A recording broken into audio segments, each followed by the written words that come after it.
Exodus chapter 1. These are the names of the sons of Israel who came to Egypt with Jacob.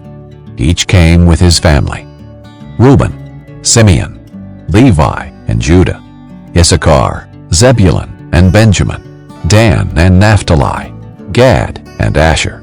The total number of Jacob's descendants was 70. Joseph was already in Egypt. Joseph and all his brothers and all that generation eventually died.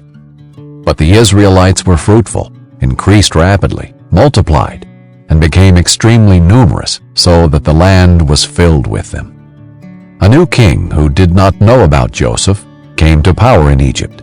He said to his people, "Look, the Israelite people are more numerous and powerful than we are.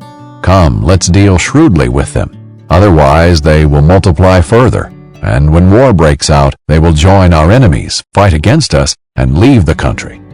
So the Egyptians assigned taskmasters over the Israelites to oppress them with forced labor.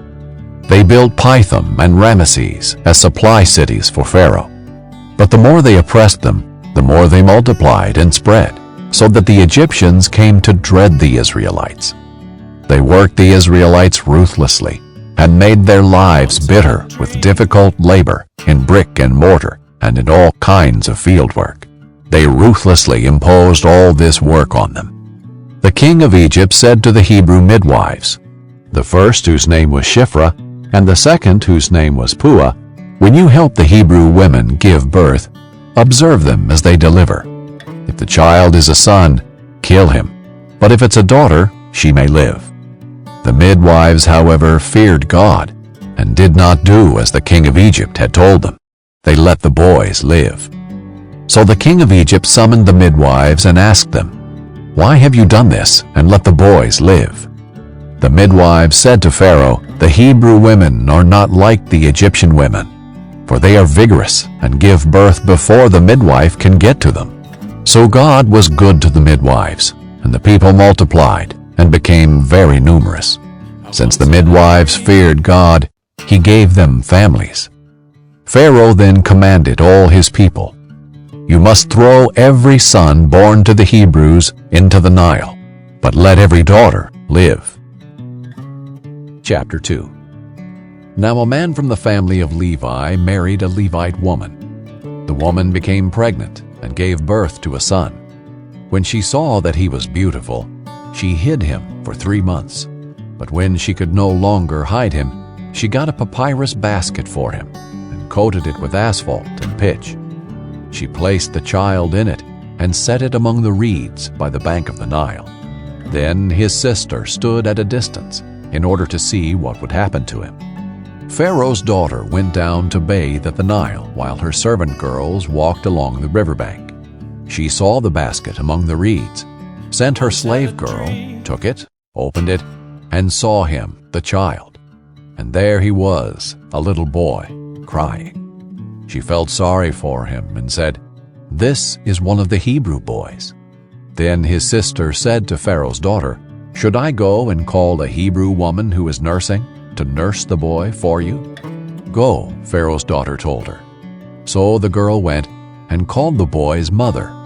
Then Pharaoh's daughter said to her, "Take this child and nurse him for me, and I will pay your wages." So the woman took the boy and nursed him.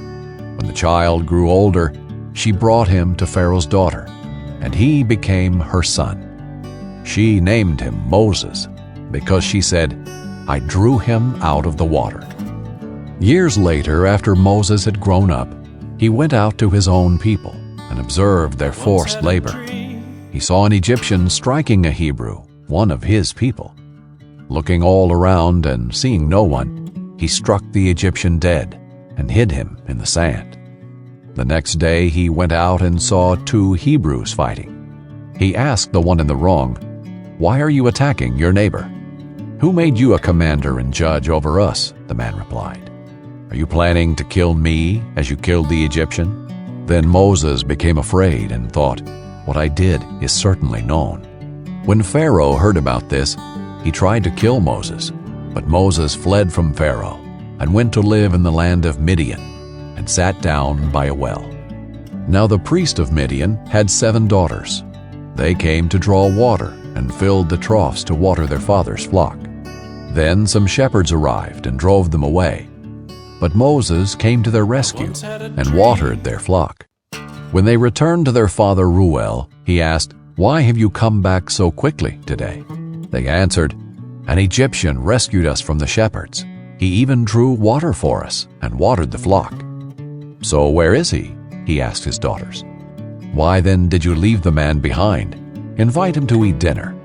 Moses agreed to stay with the man, and he gave his daughter Zipporah to Moses in marriage. She gave birth to a son, whom he named Gershom, for he said, "I have been a resident alien in a foreign land." After a long time, the king of Egypt died.